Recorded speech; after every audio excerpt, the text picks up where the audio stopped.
A new journey had just begun where the chain between them was the only thing keeping them from losing each other in the void. The howling wind at their ears abruptly died away. In its place came an absolute silence, thick and dense, as though they had passed through a colossal wall of water. Atlas opened his eyes. They were no longer in the smoke-filled, war-torn sky of Olym-Void.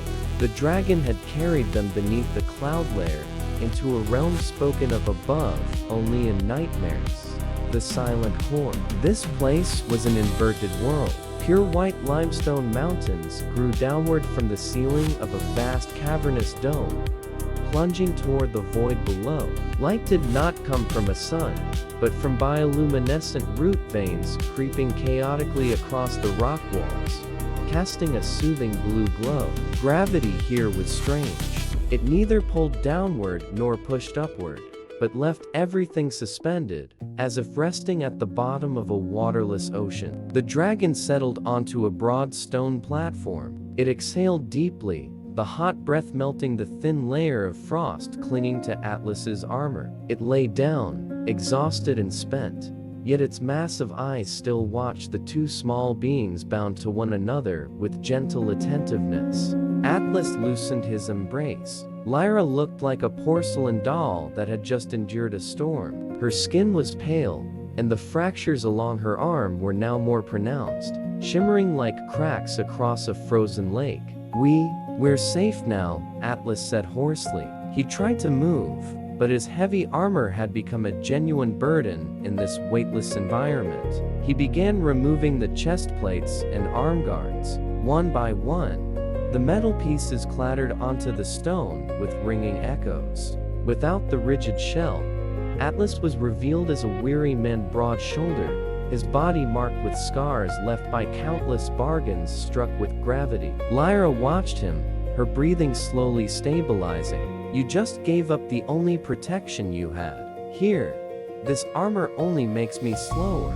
Atlas sat beside her. His bare hands hesitated before gently touching the fractured lines on Lyra's wrist. You're in pain, aren't you? Lyra instinctively pulled her hand back, then let it remain. My bones are becoming brittle. That's the price of bending the dragon's will. We can't live forever in the world above. The weight of that society would crush us. Atlas looked at the luminous chain linking them. In the darkness of the Silent Core, it no longer glared harshly, but glowed warmly like a thread of destiny. I always believed chains were what kept the world together, Atlas whispered, his eyes drifting toward the inverted mountains. But look, in a place without chains, everything is strangely peaceful. That's because here, dragons aren't forced to be anchors.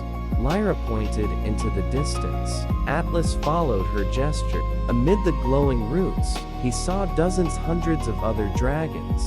They weren't as colossal as the one above, but they were free, gliding like soft ribbons through the suspended space. It turned out Olym-Void was only a small fragment of the world, a place where humanity had chosen to anchor a majestic species to serve its ambition. Atlas, Lyra called softly, her amber eyes reflecting the blue light of the Silent Core. The chain between us, it's changing. Atlas looked down. The ring of light around his wrist no longer tightened painfully. Its edges were fading, blending into his skin. It was no longer a tool of restraint, but becoming part of their very souls. The closer they grew, the deeper their understanding, the more invisible and yet more unbreakable the bond became. He reached out his hand, and this time Lyra didn't pull away. She placed her small hand in his palm. Warmth coursed up Atlas's spine, a sense of belonging he had never found in sanctuaries or military academies.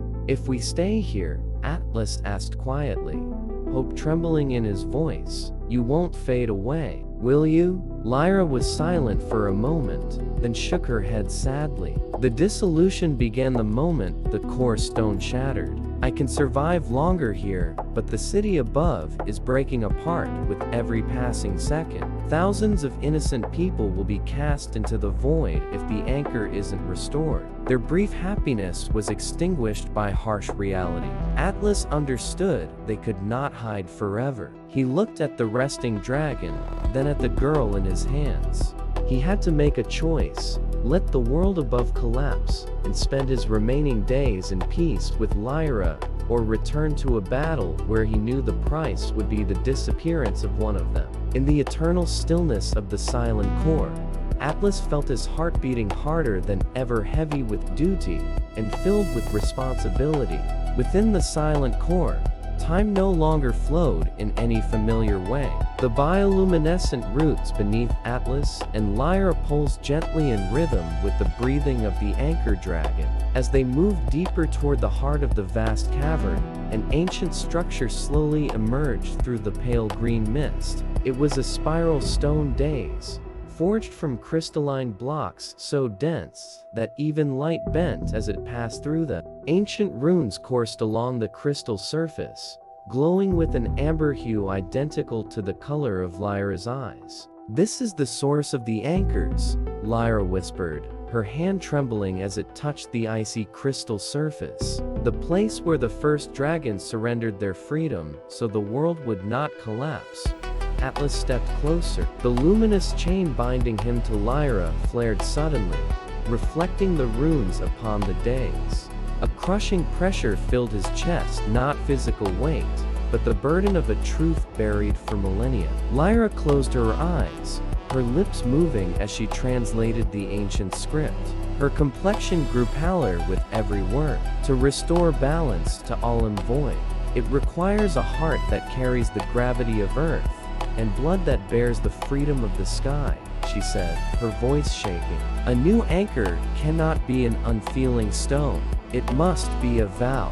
Atlas looked down at his hands. The calluses earned from years of wielding weapons were becoming translucent, like glass, the consequence of too many bargains with magic. He understood what she was saying. "What is the price, Lyra?" She looked up at him, crystalline tears streaming down her face. "The one who becomes the anchor must remain here, at the center of the world. The full weight of the continents will rest upon their soul. They will never again walk beneath sunlight or touch white clouds. They will become the balance they once defended."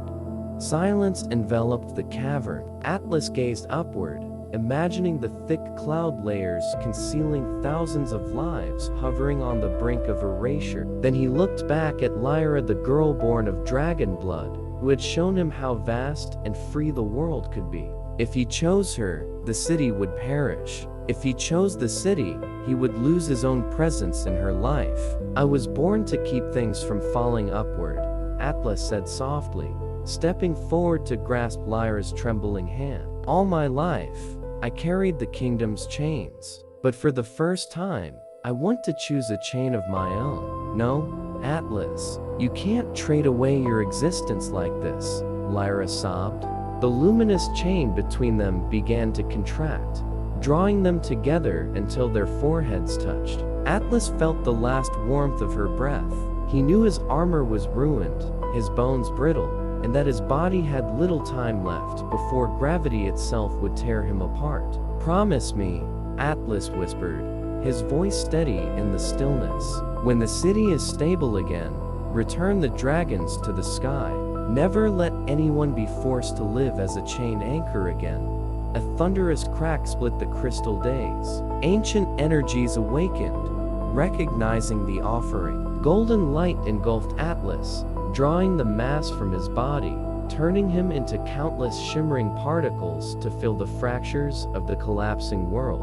Lyra tried to hold on, but her hands grasped only drifting halos of light. Atlas smiled, a serenity Lyra had never seen before. All around them, the vibrations of the world began to change. Above Olym-Void, the bronze chains tightened under a new force, stronger and steadier than ever before. At the deepest point of the silent core, a quiet exchange was completed.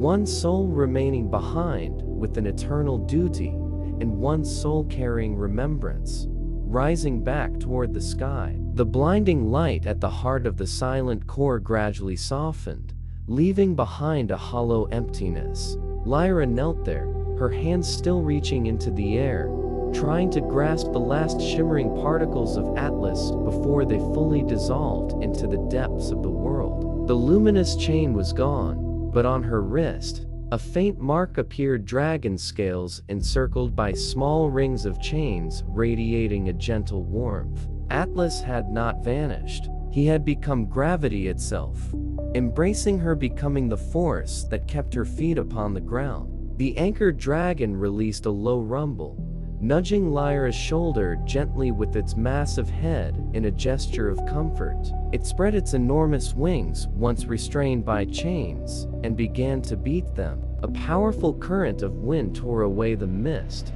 carrying Lyra up and out of the core, soaring back toward the cloud layers of Olym-Void. When she broke through the gray clouds, the sight before her stole her breath away.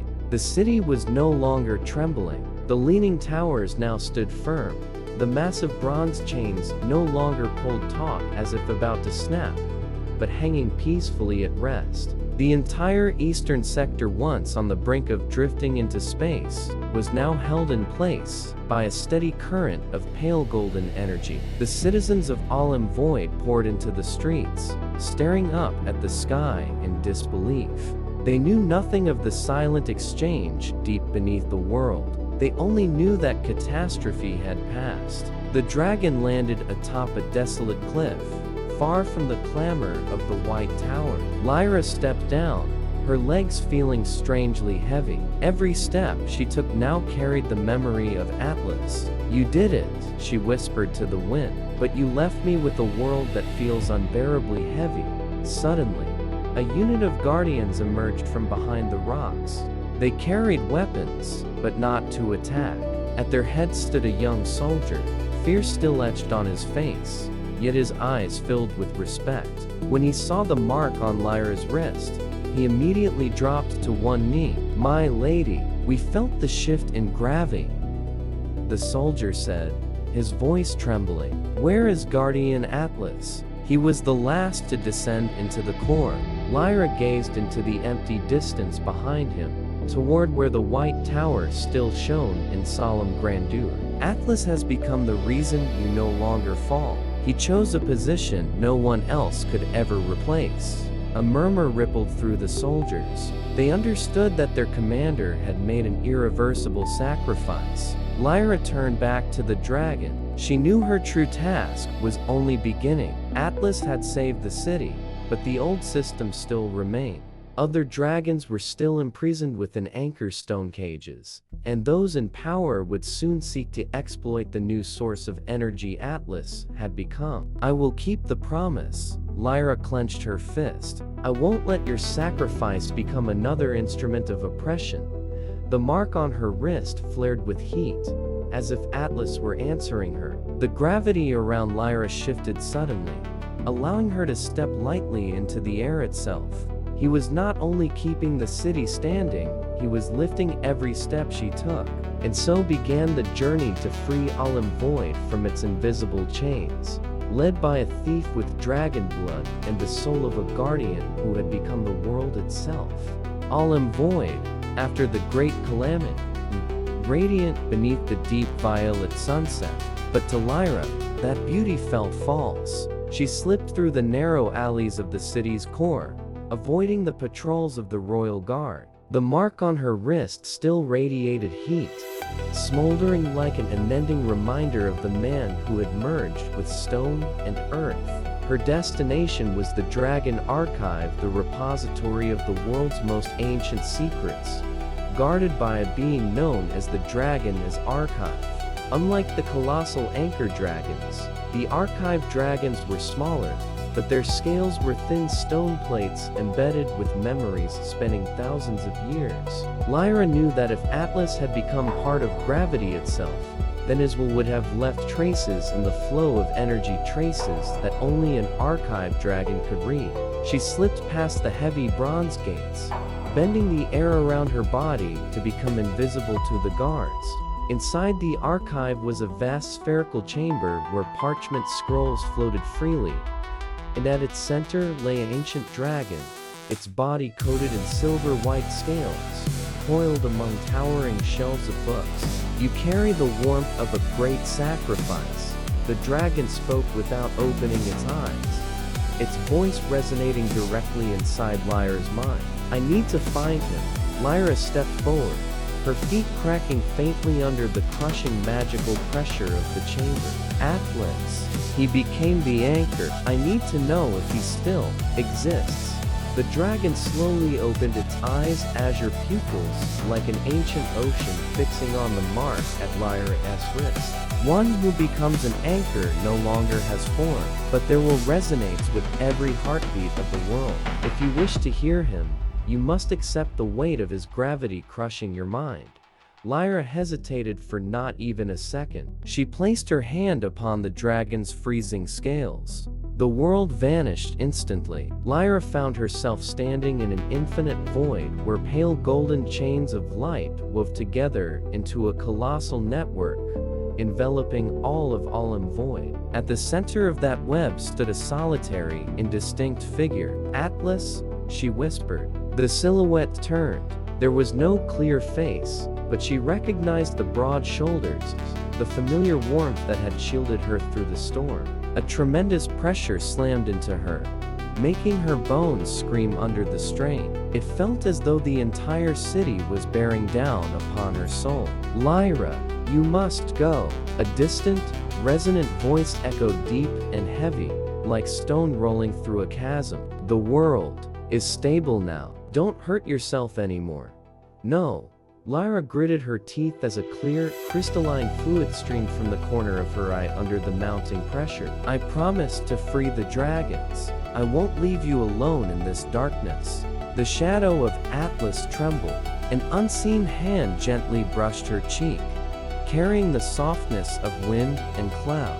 But then the image blurred. Lyra's body could no longer endure the connection. The archive dragon forcibly severed the link, casting her backward. Lyra collapsed onto the stone floor, gasping for breath. New fractures bloomed along her arm, glimmering like crystal under the oil lamps. "He's still there," she whispered, a faint smile on her lips. "He can still hear me, but your presence is destabilizing the balance he created," the archive dragon warned. "The royal court has begun to sense the anomaly in gravity. They are preparing a ritual to seal the new anchor permanently into core stone. If they succeed, that mantle will truly vanish, leaving behind nothing but an unthinking mechanism." Lyra rose to her feet, though her legs trembled violently. Her eyes no longer held sorrow, but a fierce, burning flame.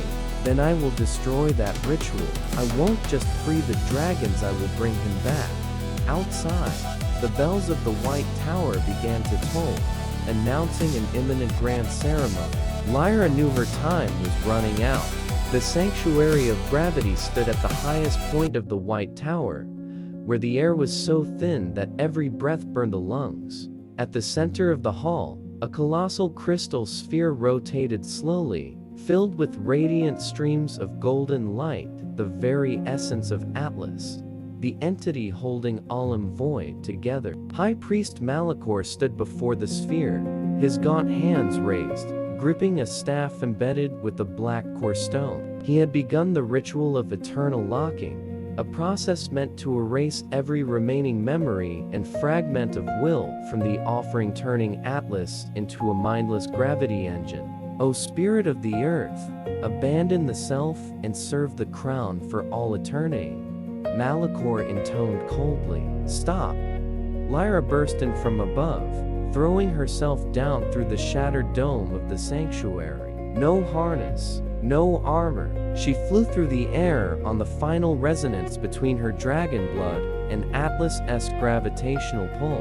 The guardians rushed to encircle her, but Lyra swept her arm outward, unleashing a wave of warped space that flung bronze spears away. She landed before the crystal sphere, breath ragged, amber eyes blazing with fury. "You have no right to strip him of his soul," Lyra shouted. "Heretic of mixed blood," Malachor sneered, his staff exuding a suffocating black pressure. "He chose to fade to save the city. We are merely helping him complete that duty properly." Terrifying clash erupted. Malachor invoked suppressive magic, multiplying the weight of the air 1,000-fold to crush Lyra into the stone floor. She collapsed to her knees, bones crackling in pain. The fractures on her arm spread up toward her neck, glowing with a harsh blue light. Pinned to the ground, Lyra reached out and touched the base of the crystal sphere. She did not attack Malachor with force. She called out with her soul, "Atlas, hear me, don't let them erase you." The crystal sphere convulsed violently. Gravity inside the sanctuary spiraled into chaos. Stone statues lifted into the air, then shattered as they crashed back down. The golden light within the sphere flared, pushing back Malachor's dark magic. But the price of this resistance was the city's stability itself. Outside the sanctuary, screams rang out as buildings began to sway. "Look at what you've done," Malachor roared. "You are destroying the peace he traded his life to create." Lyra looked through the windows and saw part of the eastern district beginning to break away. In that moment, the brutal truth struck her. If she preserved Atlas's will, his focus would fracture and Olym-Void would collapse. But if she allowed the ritual to continue, she would lose him forever. In a choice soaked in agony, Lyra poured all her remaining power into a single strike, not at the sphere, but at Malachor's staff. Crack! The black core stone shattered, fragments scattering across the hall. The ritual collapsed mid-cast. Malachor was hurled into the stone wall unconscious. Lyra, spent, collapsed beside the crystal sphere, blood, or rather shimmering blue crystalline dust, spilling from the corner of her mouth. The sphere grew still, the golden light dimmed. Lyra placed her hand against the glass, sensing a faint, fragile pulse from within. Atlas was still there, but he had withdrawn deeper into the darkness to keep the city from collapsing after the shock. She had stopped his memories from being erased, but she had become the kingdom's most wanted enemy. Worse still, her body had reached the threshold of dissolution. Atlas remained the anchor, but now he was an anchor scarred by pain. Lyra lifted her gaze to the sky as it slowly stabilized once more, her heart heavy with a loss she could not name. Their journey had crossed the point of no return.